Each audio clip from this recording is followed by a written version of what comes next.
ሰላም ጤና ይስጥልን ክቡራን የዩቲዩብ ቤተሰቦች፣ የሰዓቱን አጫጭር መረጃዎች እየቀርብ ያለው እስከ ፍጻሜው አብራችሁን ቆዩ።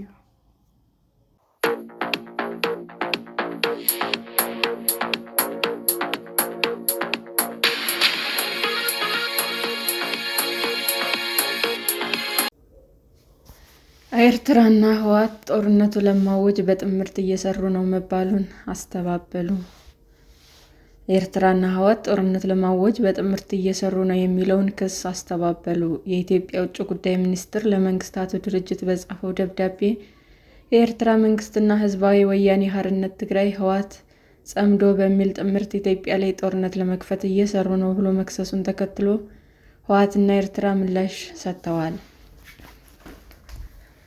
ህወሓት ትናንትና ለመንግስታቱ ድርጅት በላከው ደብዳቤ ላይ በህወሓት እና በትግራይ ህዝብ ላይ የተሳሳተ እና የፖለቲካ ዓላማ ያዘለ ክስ የኢትዮጵያ ውጭ ጉዳይ ሚኒስቴር ሰንዝሯል ብለዋል።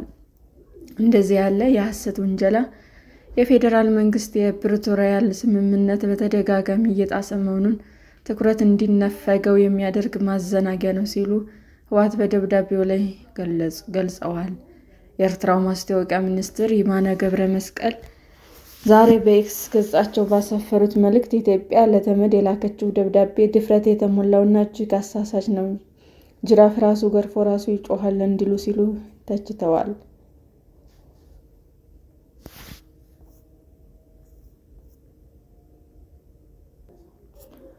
ላለፉት 2 ዓመታት ብልጽግና ከተቻለ በህጋዊ መንገድ ካልተቻለ በወታደራዊ ኃይል ሉዓላዊ የባህር በር ማግኘት የሚለው ደጋግሞ ሲያስተጋባ ቆይቷል ብለዋል።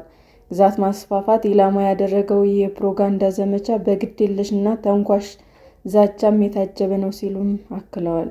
የውጭ ጉዳይ ሚኒስቴር መስከረም 22 ቀን 2018 ዓ.ም በጻፈው ደብዳቤ ኤርትራና ህወሓት በቅርቡ የፋኖ ታጣቂዎች የሰሜን ወሎና ከተማ የሆነችውን ወልዲያን ለመቆጣጠር ባደረጉት ሙከራ ውስጥ ተሳትፈዋል ሲል ወንጅሏቸዋል።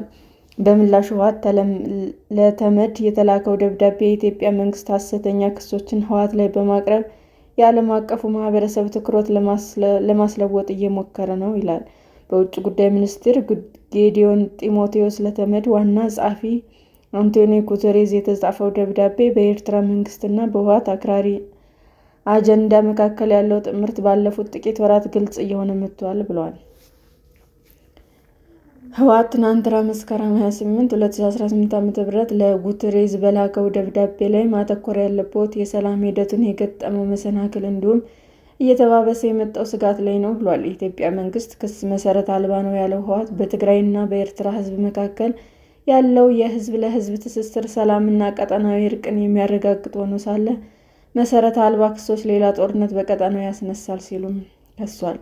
የፌዴራል መንግስት በመሰረት አልባ ክሶች አማካኝቶ ሌላ ጦርነት በክልሉ ሊከፍት ይመስላል ሲልም በደብዳቤው ወንጅሏል። የኤርትራ ማስታወቂያ ሚኒስትር የማነ ገብረ መስቀል ዛሬ በኤክስ ገጻቸው ያሰፈሩት መልእክት የኢትዮጵያ ውጭ ጉዳይ ሚኒስቴር የላከው ደብዳቤ አሳሳች፣ የኢትዮጵያ እንዲሁም የዓለም ህዝብ የናቀ ነው ሲሉ አጣጥለዋል። አያይዘውም ኤርትራ ከዚህ ቀደምም እንዳስታወቀችው ወዳለው ነገር ተጎትታ አትገባም ብለዋል። አቶ የማነ የሚመለከታቸው አካላትን በዚህ ድርጊት እንዳይናወጡ አሳስበዋል። ህወሓት ደም አፋሳሹን ጦርነት ያስቆመው የፕሪቶሪያል ስምምነት የጣለበትን ግዴታዎች አክብሮ ቢቀጥልም የፌዴራል መንግስት በስምምነቱ ማግስት ከተወጣቸው ኃላፊነቶች በዘለለ ተፈናቃዮችን በማስመለስና ተጠያቂነትን በማስፈን ረገድ ግዴታዎችን አለመወጣቱን ገልጿል። በመቶ ሺዎች የሚቆጠሩ ተፈናቃዮች አስከፊ ሁኔታ ውስጥ ይገኛሉ። መጠለያ፣ ምግብና ሕክምና አያገኙም። አብዛኛው ትግራይ ክፍል የኢትዮጵያ መከላከያ ሰራዊት አባላት ባልሆኑ ኃይሎች ይዞታ ስር ነው ሲልም ህወሓት ለተመድ ቅሬታውን ገልጿል። እነዚህ በአብዛኛው በመከላከያ ሰራዊት የሚደገፉ ኃይሎች የትግራይ ህዝብን መሬት ይዘዋል። የትግራይ ስነ ህዝብ አወቃቀር ለመለወጥ የተደረገም ነው። የፌዴራል መንግስቱ ተቋማት በይፋ ምዕራብ ትግራይ የአማራ ክልል አካል ነው የሚል ትኩረትን በመግፋት የፕሪቶሪያን ስምምነት ጥሰዋል ሲሉም ከሷል።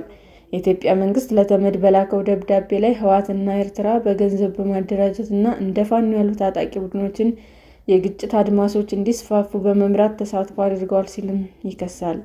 የኤርትራ መንግስትና ህወሓት በቅርቡ የፋኖ ታጣቂዎችን በሰሜን ወሎ ወልዲያ ከተማ ለመያዝ ባደረጉት ጥቃት ላይ ተሳታፊ ናቸው ሲልም ወንጅሏል።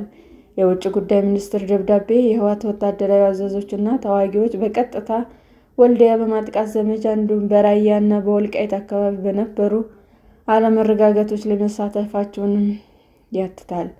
በአማራ ክልል በሰሜን ወሎ ዞን ወልዲያ ከተማ አስተዳደር ዙሪያ ባሉ አካባቢዎች ከመስከረም 16 ቀን 2018 ዓ.ም ጀምሮ የፋኖ ታጣቂዎች ከመንግስት ኃይሎች ጋር ውጊያ እያካሄዱ ሲሆን በዚህም የተነሳ መንገዶች ተዘግተው ነበረ።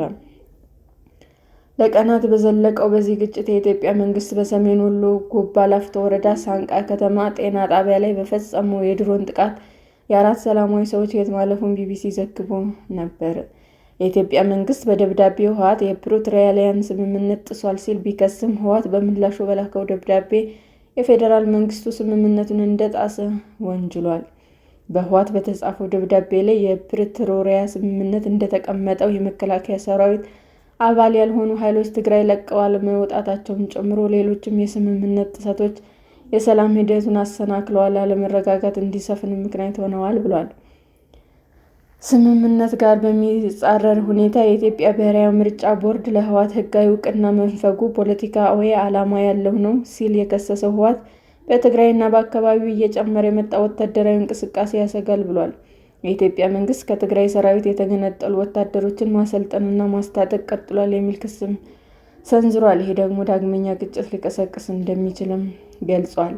የኤርትራው ማስታወቂያ ሚኒስትር በበኩላቸው በኤክስ ገጻቸው ባሰፈሩት መልእክት ከዚህ ቀደም ፕሬዝዳንት ኢሳያስ አፈወርቂ ባደረጉት ቃለ ምልልስ የጦርነት ፍላጎት እንዲሁም የጎረቤቶቻችን ግዛት የመውሰድ ዓላማ የለንም፣ ሆኖም ታሪክም እንደሚመሰክረው ከተተነኮስን እንዴት ሀገራችን መከላከል እንደምንችል እናውቃለን ማለታቸውን ጠቅሰዋል። አክለውም ፕሬዝዳንት ኢሳያስ ብልጽግና ስለገዛቸው ድሮኖች፣ የረዥም ርቀት ሚሳይሎች፣ ታንኮች ወዘተ ያወራል። ኤርትራ ላይ ጥቃት እንደሚሰነዝሩ ይዝታሉ። ይህ ከህሊና በላይ ነው። ታሪክን የማያውቁ ብቻ ናቸው የሚያደምጡት ማለታቸውንም ገልጸዋል። አቶ የማነ መልሳችን የኢትዮጵያ ሕዝብ ለትርጉም አልባ ጦርነት አትማገዱ ነው፣ ትክክለኛ ችግራችሁ ፍቱ፣ አድቡ ሲሉም የፕሬዝዳንት ኢሳያስን ንግግር አጣቅሰዋል። ህወሓት በበኩሉ አንቶኒዮ ጉተሬዝን በመጥቀስ በጻፈው ደብዳቤ ያልተተገበሩ የፕሪቶሪያ ስምምነቶች በተመለከተ የአፍሪካ ህብረት ግምገማ እንዲያደርግ ጠይቀናል፣ እርሱም የፖለቲካ ውይይት ማድረግ እንዲደግፉ እንጠይቃለን ብሏል። የፖለቲካ ውይይት የፕሪቶሪያ ስምምነት ፈራሚዎች አንዳቸው በሌላቸው ያላቸው እምነት ያድሳል፣ የስምምነቱ ተግባርም ያረጋግጣል ሲልም አክሏል። የውጭ ጉዳይ ሚኒስቴር ለመንግስታቱ ድርጅት ዋና ጸሐፊ በጻፈው ደብዳቤ ላይ የኢትዮጵያ የባህር በር ለማግኘት በምታደርገው ጥረት የተነሳ ኤርትራ ስጋት እንደገባት በመጥቀስ ኢትዮጵያ የማተራመስና የመከፋፈል ዓላማ አላት ሲሉም ይከሳል። ሚኒስትሩ ኤርትራ ይህንን ጸብ ተግባሯን እንዳስቀደሙ የመከላከያ መንገድ ተጠቅማለች በማለት ይህ አይነቱ ሙከራ ኤርትራ ለዓመታት ኢትዮጵያን ለማፈራረስ የምታደርገውን ጥረት ለመሸፈን የምታቀርበው ስበብ ነው ሲልም ገልጿል። የኢትዮጵያ መንግስት ህወሓትና ኤርትራ ጦርነት ለማወጅ በጥምረት እየሰሩ ነው ሲል ለከሰሱት ደብዳቤ ህወሓት በሰጠው ምላሽም የውጭ ጉዳይ ሚኒስትር በአደገኛ ሁኔታ እውነታን እያዛባ ወራራውን እንደ ተጎጂዎችን እንደ ወራሪ አቅርቧል ብሏል። የኤርትራ መንግስት ጦርነቱን ከኢትዮጵያ ጎን በማሰለፍ በትግራይ የተካሄደውን ደም አፋሳሽ ጦርነት ላይ የተሳተፉ ሲሆን ከፕሪቶሪያ ስምምነት በኋላ ግንኙነታቸው ዳግም ሻክሯል። ባለፈው ዓመት ሰኔ ወር ላይ ኢትዮጵያ ለአሜሪካ ውጭ ጉዳይ ሚኒስትር ኤርትራ ከህወሓት አጀንዳና ሌሎች ታጣቂ አካላት ጋር በክረምት ወራት ጥቃት ለመሰንዘር እየተባበሩና ቅንጅት እየፈጠሩ ነው ብላ መክሰሷ ተዘግቦ ነበር። ይህንም ተከትሎ ኤርትራ በሰኔ ወር አጋማሽ ላይ የኢትዮጵያ መንግስት ለጦርነት አጀንዳው ድጋፍ ለማሰባሰብ የከፈተውን ዲፕሎማሲያዊ ዘመቻ አጠናክሮብኛል ስትል መክሰሷ ይታወሳል። በሐምሌ ወር ደግሞ በተባበሩት መንግስታት ድርጅት የኢትዮጵያ ተወካይ አምባሳደር ጸጋብ ከበበው የኤርትራ ጦር አባላት በኢትዮጵያ ድንበር ያሉ አካባቢዎች ተቆጣጥረው እንደሚገኙና የከፉ ጥሰቶች መፈጸም መቀጠላቸውን ሪፖርቶች እየወጡ እንደሆነ ለመንግስታቱ ድርጅት ገልጸዋል። ኤርትራ በበኩል ዓለም አቀፍ ማህበረሰቡ በሚያውቀው ድንበር ተወስና እንዳለች ገልጻ ይህንን የአምባሳደሩን ወቀሳ አጣጥላለች። ሰላም ጤና ይስጥልን ውድ የዩቲዩብ ቤተሰቦቼ እንዴት ናችሁ? አዲስ ጀማሪ ነኝና ሰብስክራይብ ያደረጋችሁ አበረታቱኝ። አመሰግናለሁ። ክቡራን የዩቲዩብ አድማጮቻችን ለሰዓቱ ያቀረብኩላችሁ አጫጭር መረጃዎች ይህንን ይመስል ነበር። በሌላ መረጃ እስክንገናኝ ሼር፣ ላይክ፣ ሰብስክራይብ እንዲሁም ቢቀርብልን የምትሉት መረጃ ካለ ኮመንት እያደረጋችሁ ቸር ቆዩን።